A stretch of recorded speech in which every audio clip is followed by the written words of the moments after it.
अस्सलाम वालेकुम ख़वातीन हज़रात, मैं हूं इसरार अहमद कसाना। एक दौर ख़त्म हुआ और एक दौर अब शुरू हुआ चाहता है। ये जो दौर ख़त्म हुआ ये एक दौर नहूसत था, जिसमें आपने देखा कि 15-16 माह के अंदर जो हमारे मुल्क की तबाही हुई है, मेरा ख्याल है कि पाकिस्तान की तारीख में कोई इतना साल 1.5 साल का अरसा नहीं होगा जिसमें इतनी तबाही हुई होगी। तो दोनों हाथों से तबाही की गई है और बड़ी मेहनत करके तबाही की गई है। तो खैर अल्लाह का शुक्र है कि इनसे जान छूटी है। इसका ज़रा तजिया करेंगे और ये भी देखेंगे कि जो नए प्राइम मिनिस्टर साहब अनवारुल हक काकड़ साहब तशरीफ़ लाए हैं, उनका आना पाकिस्तान के लिए एक गुड ओमेन होगा।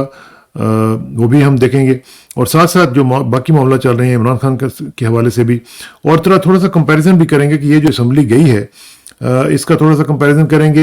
ये वर्स्ट असेंबली कहा जा रहा है इसको, और एक बेस्ट असेंबली, एबलेस्ट असेंबली जो थी वो कौन सी थी, उसका भी ज़रा कंपैरिजन आपके साथ ज़रा शेयर करने की कोशिश करेंगे। और फिर जो भी मामला इस वक्त ताज़ा तरीन है उनके मुताबिक हम ज़रा आगे बढ़ते जाएंगे। और इन तमाम अमूर पर गुफ्तगू करने के लिए हमारे साथ तशरीफ़ रखते हैं पाकिस्तान साइंस फाउंडेशन के साबिक सरबराह जनाब डॉक्टर फरीद मलिक साहब। उनसे बात करते हैं। डॉक्टर साहब अस्सलाम वालेकुम जी। सलाम जी, सलाम। डॉक्टर साहब, सबसे पहले मेरा ख्याल है कि ये जो डेवलपमेंट हुई है, ये बहुत ही इंपॉर्टेंट है कि तमाम जो भी उम्मीदवारान थे जिनके नाम लिए जा रहे थे, उनमें से किसी को भी लिफ्ट नहीं करवाई गई और एक सरप्राइज पैकेज जो है वो हमारे सामने आ गया है। और वो है अनवारुल हक काकड़ साहब, जो कि आपको पता है पहले बलूचिस्तान हुकूमत के तर्जमान भी रहे हैं, सेनेटर भी रहे हैं, और उनका एक काफ़ी जो इंटरेक्शन है बलूचिस्तान के हवाले से, पढ़े लिखे आदमी हैं और समझते भी हैं चीज़ों को। तो उनकी जो तशरीफ आवरी है उसको आप किस तरह देख रहे हैं और इसको आप किस तरह लिंक करेंगे फ्यूचर जो हमारी डेवलपमेंट्स होने वाली हैं, ख़ास तौर पे नए चीफ जस्टिस भी जो आएंगे वो भी बलूचिस्तान के होंगे। तो इस लिहाज से आप कितना इंपॉर्टेंट समझते हैं कि बलूचिस्तान को एक इंपॉर्टेंस दी गई है, इसकी क्या रेलेवेंस है जी इस जो करंट सिनेरियो है? देखिए जी, मैं हमेशा से, जब मैं चेयरमैन भी था साइंस फाउंडेशन का, मैं हमेशा से, मेरा ये पॉइंट ऑफ व्यू था कि फ्यूचर ऑफ पाकिस्तान जो है ये बलूचिस्तान से लिंक्ड है। और अब दोबारा ये जो लिंक है ये इस्टेब्लिश किया गया, ये बड़ा खुश आइंद है। और जो इंटरिम प्राइम मिनिस्टर भी आए हैं, इनका भी ताल्लुक बलूचिस्तान से है, और जो इनकमिंग चीफ जस्टिस हैं वो भी कोयटा से हैं। जो काजी फैमिली है ये पुरानी बलूचिस्तान और कोयटा की फैमिली है। तो ये बड़ा इंटरेस्टिंग है। और फ्रॉम अनदर स्टैंड पॉइंट मैंने ये देखा है कि ये जो बलूचिस्तान में जितना भी मैंने काम किया है कि वो बड़े इंडिपेंडेंट थिंकिंग के लोग हैं, डिफरेंट थिंकिंग है उनकी, और हमेशा स्टैब्लिशमेंट को उन्होंने सरप्राइज किया है। मैंने ये मेरी हमेशा मैंने ये महसूस किया है कि एस्टेब्लिशमेंट को उन्होंने सरप्राइज किया। जुमाली साहब से भी मेरी मुलाकात हुई, मैं उस वक्त साइंस फाउंडेशन में था, तो मेरी उनसे एक दो मुलाकात भी हुई। तो जुमाली साहब ने भी उनको सरप्राइज किया जब उन्होंने डिक्टेशन नहीं लिया, डेरा भुगती में एक्शन नहीं उनके थ्रू होने दिया उन्होंने, और वो स्टेप डाउन कर गए, मगर उन्होंने बलूचिस्तान में एक्शन नहीं लेने दिया। तो उनकी अपनी ट्रेडिशंस हैं, अपनी ट्राइबल ट्रेडिशंस हैं उनकी। और वो जमाली साहब का भी ये पॉइंट ऑफ व्यू था कि जी मैं आज डेरा भुगती में एक्शन करूं और एक खून वहां बहाऊं, तो हमारे तो जनरेशन में ये दुश्मनियां चलती हैं। तो देखे ना, वहां तो ये वो फौरन वो जो है वो बदला और ये सारी चीजें वो खुद लेते हैं, वो इंसाफ खुद इम्प्लीमेंट करते हैं। हमारी तरह नहीं। बड़े मैंने देखा है कि बड़े अच्छे लोग हैं, उनके साथ अगर आप प्यार से बात करें, इज्जत से बात करें, तो वो आपके लिए आंखें बिछा देते हैं, पलकें बिछा देते हैं। और स्ट्रेट एंड सिंपल लोग हैं। सी, तो मैं जब संदक पे भी काम कर रहा था, मेरा पहला प्रोजेक्ट था पाकिस्तान में 92 में, तो मैं जब स्टैंड लेता था तो जो फेडरल गवर्नमेंट थी वो मुझे कहती थी कि जी कोई बात नहीं, अगर करप्शन हो भी रही है, मिसमैनेजमेंट हो भी रही है, तो ये बलूचिस्तान के लोग इससे बेनिफिट करें। मैंने कहा नहीं जी नहीं, ये बलूचिस्तान के लोग नहीं इससे बेनिफिट करें, इस्लामाबाद के लोग बेनिफिट कर रहे हैं, आप ये उनके अकाउंट में मत डालें। सी, तो हमारे यहाँ ये भी बहुत हुआ है कि जो मिसमैनेजमेंट हुई है और जो ज्यादती हुई है वो हमने ज्यादातर बलूचिस्तान के अकाउंट में डालने की कोशिश की है, हालांकि वो इस्लामाबाद के अकाउंट में आनी चाहिए थी। सी, और ये बड़ा इंटरेस्टिंग, मैं आपको एक और वाक्य बताता हूँ। ये मेरे दौर में हुआ था कि वो जमाली साहब जब प्राइम मिनिस्टर थे तो वो जियारत में जो जूनिपर दरख्त हैं वो लोग जलाते थे खाना पकाने के लिए। और जूनिपर जो दरख्त है ये बड़ा रेयर दरख्त है और इसकी लकड़ी बड़ी रेयर, और दुनिया में चंद मुकामात पे ये होता है, मेरे ख्याल में 1 या 2 जगह पे होता है ये। तो जमाली साहब ने वो ऑर्डर किया सुई सदन को कि जी आप इनको गैस पहुंचाए, सुई गैस पहुंचाए। तो वो क्योंकि हमारा भी सेंटर था, मैं भी इन्वॉल्व था, तो मैं भी उसमें इन्वॉल्व हुआ। तो हम प्लान कर रहे थे कि हम सुई गैस जो है वो उनको वहां ज़ियारत में पहुंचाया जाए। तो वो इस्लामाबाद में होता था ऑल्टरनेटिव एनर्जी डेवलपमेंट बोर्ड, उन्होंने सजेशन ये दिया कि जी ये गैस पहुंचाना तो बड़ा महंगा है, हम इस तरह करते हैं, इनको सोलर कुकर बना के दे देते हैं ज़ियारत वालों को कि ये धूप से अपना खाना पका लिया करें, और गैस इनको इतने खर्चा करने की क्या जरूरत है, एनर्जी डेवलपमेंट बोर्ड को इस्लामाबाद में दे दें, हम इनको सोलर कुकर दे देंगे। तो वो मेरे पास आया उसके एवेल्युएशन के लिए, तो मैंने उसमें लिखा, मैंने कहा जी ये जिस दिन धूप नहीं निकलेगी उस दिन लोग भूखे रहेंगे, जिस दिन बर्फ पड़ेगी उस दिन लोग भूखे रहेंगे। मतलब ऐसे ऐसे ड्रामे इस्लामाबाद में वो लिखे जाते हैं और इम्प्लीमेंट किए जाते हैं कि मैं ग्राउंड रियलिटीज का पता ही नहीं होता ना इनको। नहीं जी, नहीं पता होता है, आप ये डोंट अंडर एस्टिमेट देम, सब पता होता है अच्छा, पता होता है, फिर इसके बावजूद करते हैं। नहीं, उसको सूट करता है ना। देखिए ना, वो अमेरिका में एक सेइंग है, ब्लाइंड लीडिंग द ब्लाइंड। वो जिन्होंने माल खाना होता है वो तो जान के अंधे हो जाते हैं, और जो ब्यूरोक्रेट्स हैं वो देखते हैं कि जी ये माल, ये अगर ये अंधे हो रहे तो हमें क्या जरूरत है आंखें खोलने की, वो फिर ब्लाइंड लीडिंग द ब्लाइंड हो जाता है काम। ठीक, तो वो फिर रुक गया काम। तो वो फिर गैस लाइन वहां पहुंची, और अब ज़ियारत को गैस फ्री ऑफ कॉस्ट दी जा रही है, ठीक, अच्छा, ताकि वो सर्दियों में, और वो उनका उनका राइट है, गैस बलूचिस्तान का एक उनके डिपॉजिट था, उनके उधर से निकलती है। तो तो जमाली साहब ने इंश्योर किया कि वो गैस वहां पहुंचे, और फ्री ऑफ कॉस्ट वो उनको गैस मिल रही है। तो अब ज़ियारत में शुक्र है गैस पहुंच गई, वो सोलर कुकर से बच गए, इस्लामाबाद के अच्छा, ड्रामे से वो बच गए। तो हाँ। ये दिस, तो मैंने काफी काम किया बलूचिस्तान में जी, और हमने बड़े प्रोजेक्ट्स भी लॉन्च किए तो बलूचिस्तान में। फिर ये इसी जो काकड़ साहब हैं, काकड़ साहब का आना जो है, आप इसको किस तरह देखेंगे कि ये एक पॉजिटिव डेवलपमेंट है, और इससे और कुछ नहीं तो कम से कम बलूचिस्तान वालों को एक एहसास महरूमी का जो एक एहसास होता है उसमें जरा कमी जी, आएगी? देखिए जी, इसके दो एस्पेक्ट्स हैं। पहली तो चीज ये है कि मैं बारहा मैंने इस पे लिखा भी है, ये जो इंटरम सेटअप का कॉन्सेप्ट है ये 73 के कॉन्स्टिट्यूशन में नहीं था। हाँ जी, ये भी एक कुक्ड अप कॉन्सेप्ट है। ये 8वें इंटरम प्राइम मिनिस्टर आए हैं, और इनसे 7 जो पहले आए वो भी नाकाम ही लौटे। तो हाँ, history is not on his side, क्योंकि देखो ना, जो इंटरम प्राइम मिनिस्टर होता है, एक तो वो इलेक्टेड नहीं होता एज अ प्राइम मिनिस्टर, हाँ, दूसरा ये है कि आप उसको लाते हैं इंटरम सेटअप में, मगर ये आप इन्होंने एक दफा इस सेटअप को भी चेंज करने की कोशिश की, कुछ पावर्स भी दी हैं, ठीक। तो ये जो इंटरम सेटअप है ये एक बड़ा, और मैं समझता हूँ इस पे भी डिबेट होनी चाहिए। मगर एक चीज जो अच्छी वो ये है कि ये जो पॉलिटिकल डिफॉल्टर्स थे, जिनकी टर्म खत्म हो गई है, उम्मीद है कि ये उस डिफॉल्टर का हिस्सा नहीं है। ये उस लिहाज से इनकी बैकग्राउंड क्लीन है, ये मिडिल क्लास फैमिली से आते हैं, पढ़े लिखे हैं, आपने इनके आपने बड़े इंपॉर्टेंट टर्म यूज की है पॉलिटिकल डिफॉल्टर्स की। वो तो जी आज बड़ा, उन्होंने तो ग्रुप फोटो वगैरह जाते जाते वो बनवा रहे थे, और बड़े जनाब वो लोगों को बुला के इंटरव्यूज दे रहे थे, तो वो पॉलिटिकल डिफॉल्टर कैसे हो गए? नहीं जी, वो मेरा मतलब ये वर्स्ट असेंबली है। उन्होंने खुद माना है, शायद खाकान अब्बासी साहब ने टीवी में शायद आके खान कहा है अब्बासी कि साहब ने तो माफी हाँ, मांगी है उन्होंने। उन्होंने माफी मांगी, उन्होंने कहा जी हमने किया ही कुछ नहीं है। उन्होंने डिसग्रेसफुल परफॉर्मेंस है, और हमने जो 10 डॉक्टर दिनों में साहब, 70, ये शायद खाकान अब्बासी साहब को शायद पता नहीं है कि उन्होंने क्यों नहीं किया। उन्होंने जाते जाते एक एक दिन में 70 बिल पास किए हैं जी। जी जी, मगर वो कॉमन गुड के लिए तो नहीं किए ना, वो तो इंडिविजुअल गुड के लिए पर्सन स्पेसिफिक बिल्स पास किए हैं, which is disgraceful for an assembly. एक असेंबली का क्या कॉन्सेप्ट है? देखिए, रिप्रेजेंटेटिव डेमोक्रेसी जो है, जब जमहूरियत का पैदा हुई थी एथेंस के बाजारों में हाँ, कबल मसीह, तो ये डायरेक्ट डेमोक्रेसी थी। फिर जब लोग बढ़ गए तो उन्होंने उसको रिप्रेजेंटेटिव डेमोक्रेसी में कन्वर्ट किया। दैट मीन्स कि जो असेंबली में लोग बैठते हैं वो अपने लिए नहीं बैठते वहां, वो रिप्रेजेंट करते हैं वहां उन लोगों की उमंगों का। और जो मैंने जिक्र भी किया, जो बेस्ट असेंबली 1970 की है, वो यही है कि वो लोगों को रिप्रेजेंट करते हैं। देखो ना, वो अपने लिए नहीं बैठते वहां। तो ये असेंबली जो थी, इन्होंने लोगों के लिए, कॉमन गुड के लिए कुछ nothing, they have done nothing for the common good. तो डॉक्टर साहब, ये जो आपने असेंबलीज की तो बात डॉक्टर की साहब, ये है, जो बेस्ट आपने असेंबलीज की बात बेस्ट की है, बेस्ट असेंबली और बेस्ट ये जो असेंबली और वर्स्ट ये जो असेंबली, वर्स्ट असेंबली, इसमें जी किस तरह आप कह रहे हैं कि इसमें ये किस वर्स्ट, तरह और आप कह रहे पिछली हैं कि जो थी वो ये वर्ष और पिछली बहुत ही एबल किस्म की असेंबली थी, पिछली वाली 70s वाली? देखिए जी, जो 70 की असेंबली थी, पहले तो चीज ये कि एक फ्री एंड फेयर इलेक्शन के जरिए इलेक्ट होकर लोग आए थे, और वो फ्रेश फेसेस थे, और वो ज्यादातर नजरियाती लोग थे, सी, और वो वाकई कुछ करना चाहते थे, लोगों को सर्व करना चाहते थे। और उस असेंबली ने 2 आइन पास किए, 2 आइन, 72 का कॉन्स्टिट्यूशन और 73 का कॉन्स्टिट्यूशन पास किया। 73 का भी। और उन्होंने मेजर पॉलिसी चेंजेस किए, जिसमें मैंने 2-3 का जिक्र भी किया अपने आर्टिकल में। एक तो हेल्थ, जो जेनेरिक हेल्थ स्कीम थी ये मेडिसिन की, वो इंडिया ने अब इम्प्लीमेंट की है। हमने 50 साल पहले वो इम्प्लीमेंट कर दी।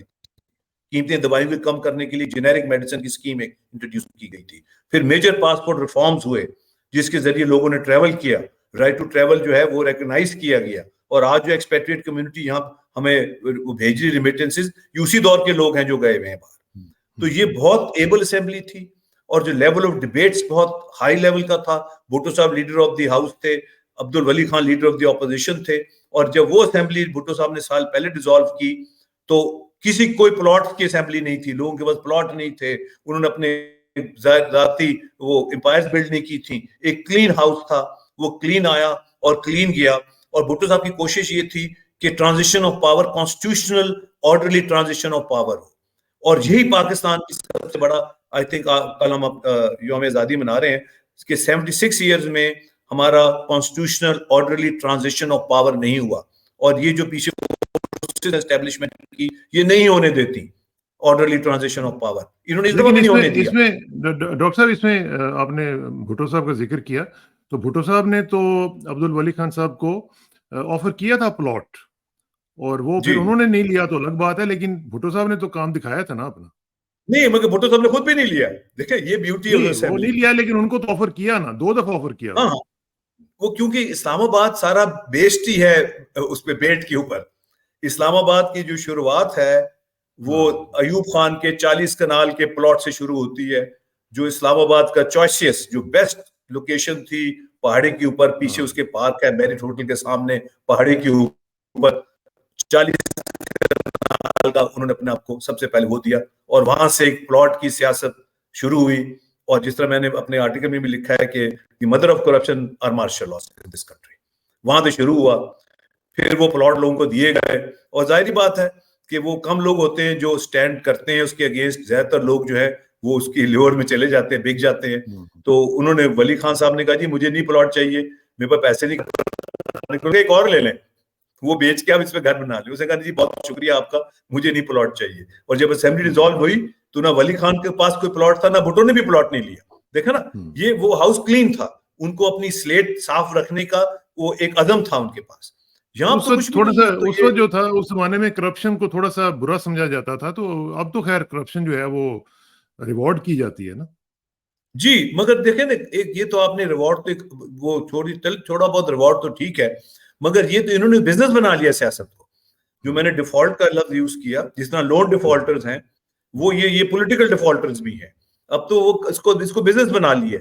अब वो ये देखते हैं जी एंड रिजल्ट क्या है। अगर एंड रिजल्ट ये है कि हम छूट गए हैं, एंड रिजल्ट ये है कि नैब का मुकदमा खत्म हो गया है, एंड रिजल्ट ये है कि हमारी कन्विक्शन नहीं हुई, एंड रिजल्ट ये है कि हमने मनी ट्रेल नहीं दी और फिर भी हम बैठे हुए हैं अपनी प्रॉपर्टीज में, एंड रिजल्ट ये है कि हमें फिर भी लोग इलेक्ट कर रहे हैं, तो ठीक है।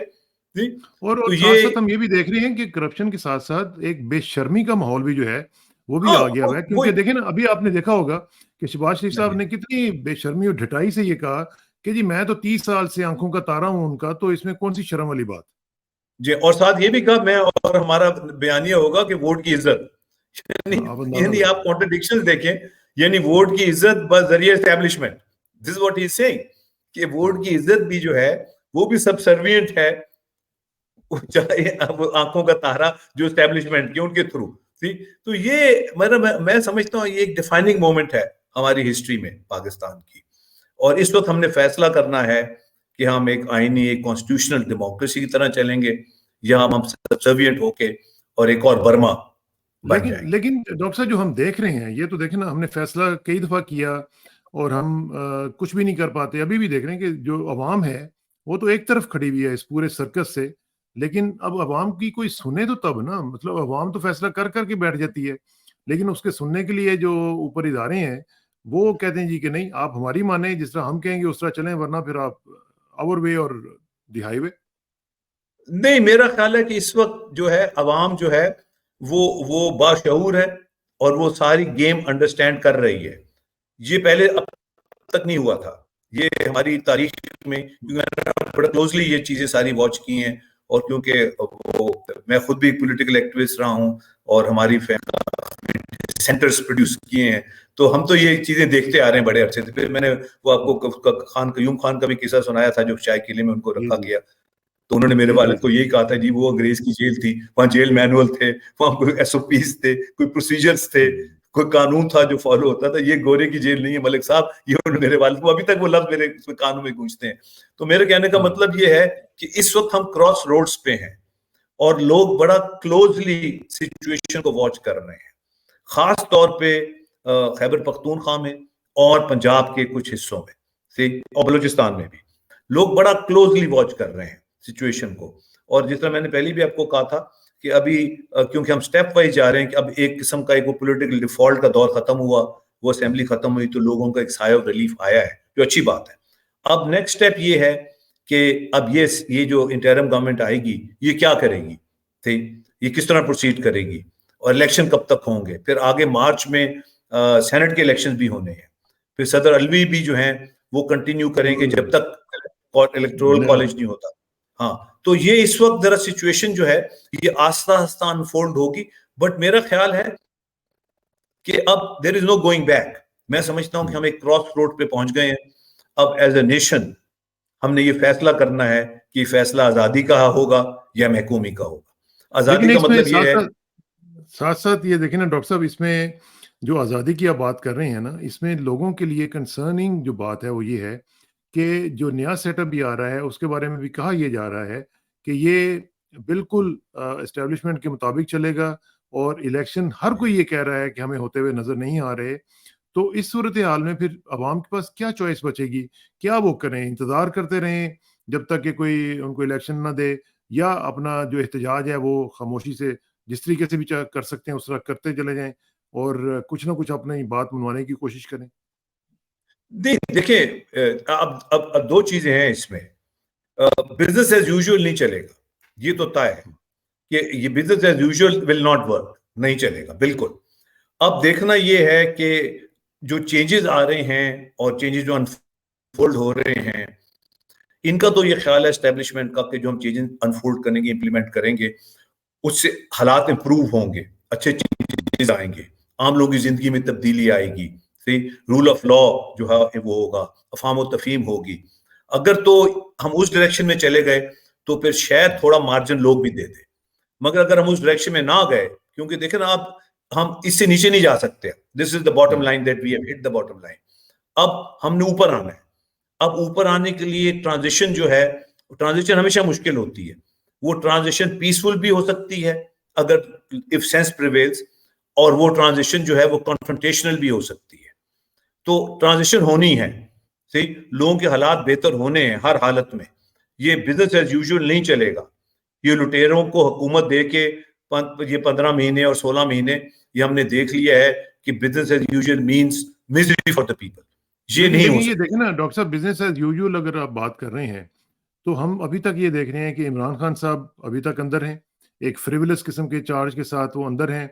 उनके ऊपर जो इतना प्रेशर डाला जा रहा है कि उनको खाने के हवाले से भी तंग किया जा रहा है, उनको रहने के हवाले से भी तंग किया जा रहा है, उनकी जो सहूलियात हैं उनके बारे में भी देखें ना। आज मैं पढ़ रहा था कि वहाँ पे जो हाई कोर्ट के चीफ जस्टिस साहब, उन्होंने कहा जी उनको एक जा नमाज दे दें, बड़ी मेहरबानी है, उन्होंने एक जा नमाज की इजाज़त दे दी है। फिर उन्होंने कहा कि एक दिन में किसी से मुलाकात भी करवा दें।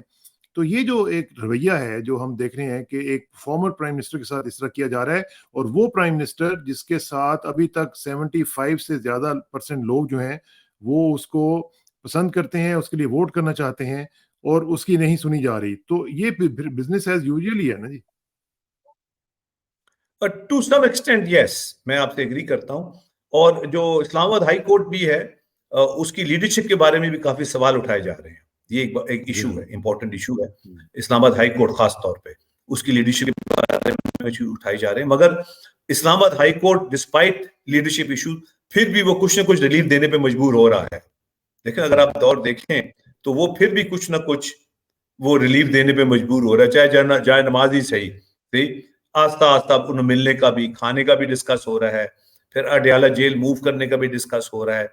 तो मेरा मतलब है कि वो भी एक फाइन लाइन वॉक कर रहे हैं। उनको भी पता है कि जिस शख्स के साथ 75% लोगों की अक्सरियत है उसको इस तरह कंट्रोल करना जो है वो इतना आसान नहीं है।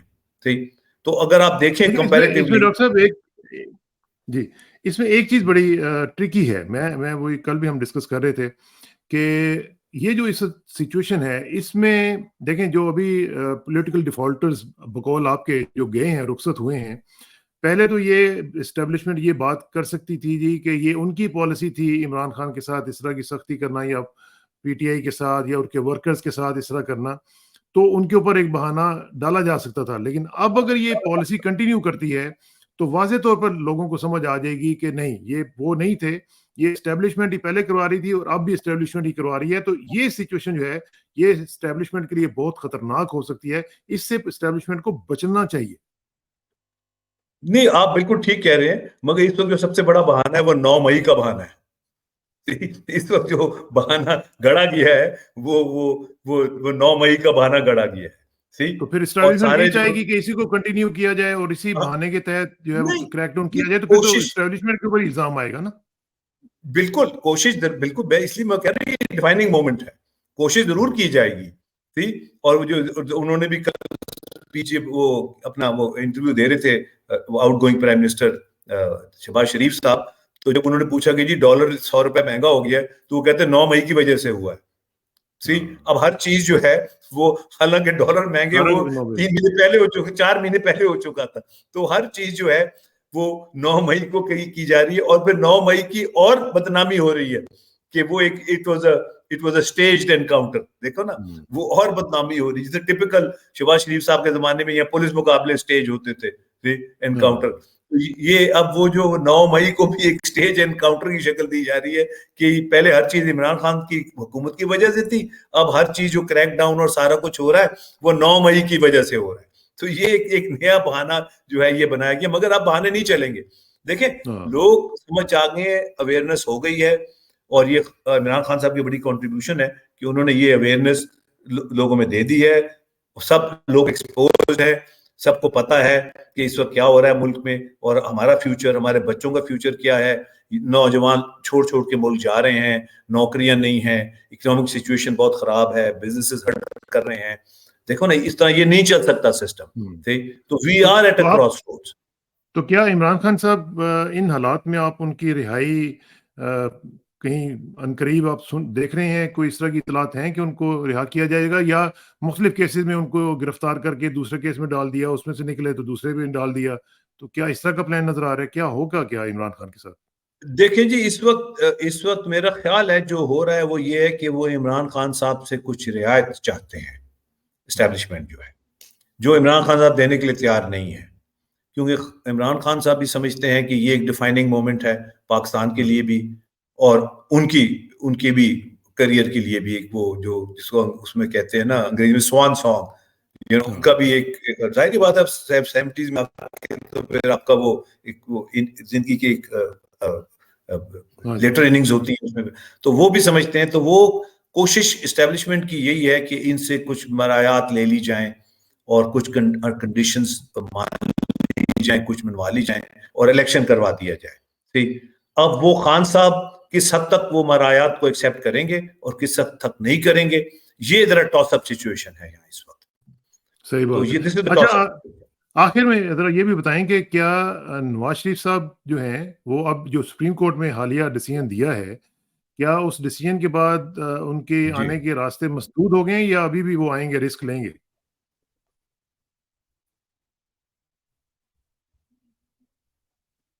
हेलो जी, डॉक्टर साहब को आवाज आ रही है जी? I think I lost him, और ये सिग्नल में थोड़ा सा प्रॉब्लम चल रहा है, लेकिन चलें यहाँ पे हम इसको क्लोज कर लेते हैं। आई थिंक 30 साल से आपको आवाज आ रही है डॉक्टर साहब? एस्टेब्लिशमेंट, हाँ मेरी आ रही है जी, जी जरा थोड़ी सी गड़बड़ हुई थी, मेरी आवाज आ रही है आपकी आपको? जरा थोड़ी सी फ्रीज। जी अब आ रही है, अब आ मेरी रही है। आवाज आ रही है? हाँ, अच्छा, तो मेरा कहने का मतलब है, मैं पर्सनली समझता हूँ जो शहबाज शरीफ ने स्टेटमेंट दी है कि मैं 30 साल से एस्टेब्लिशमेंट की आंखों का तारा हूँ, आई थिंक नवाज शरीफ का जो political career that is ended now, I think it's curtains for him. ये स्टेटमेंट जो है ये में वो कहते हैं ना अंग्रेजी में last nail in the coffin है कि यानी 30 साल से एक भाई जो है वो एस्टेब्लिशमेंट का आंखों का तारा है और दूसरा जो वो सियारा है, तो ये तारे और सियारे जो है ये साथ साथ नहीं चल सकते। तो आई थिंक नवाज शरीफ साहब की जो है वो हिज हिस्ट्री ना पॉलिटिकली सही अनलेस समथिंग मेजर हैपेंस। तो फिर इसका और मतलब है कि दूसरा उनकी ये है कि उनकी उनकी जो सारी कहानी है उसमें उनके भाई ने ही तबाही फेर दी है उनकी। नहीं, उन्होंने उनके भाई ने सरेंडर कर दिया है, उन्होंने लड़के भी देख लिया। देखें जी, मैंने पहले भी जो हमने पिछले इंटरव्यू भी किया था, पॉलिटिक्स और रेजिस्टेंस जो है ना ये टोटली डिफरेंट बॉल गेम है। पॉलिटिक्स और रेजिस्टेंस के लिए आपको आइडियोलॉजी चाहिए होती है, नजरियाती एक मिशन होता है आपका। मुस्लिम लीग ने कभी, खासतौर पर पाकिस्तान मुस्लिम लीग जो है, इन्होंने कभी नजरियाती सियासत नहीं की, इनकी मफादात की सियासत रही है। तो मफादात की सियासत में आप लड़ नहीं सकते। ठीक, मफादात जब आपने मफादात लिए हों, आपने फायदे लिए हों, तो फिर आप एस्टेब्लिशमेंट को आंखें नहीं दिखा सकते।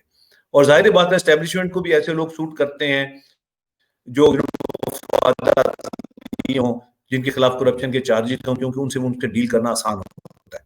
तो तब ये है कि आप मफादात भी लें और आंखें भी दिखाएं, ये मुमकिन नहीं है। और शहबाज शरीफ ने ये सरेंडर कर दिया है, ये कह रहे कि जी मैं आंखों का तारा हूं।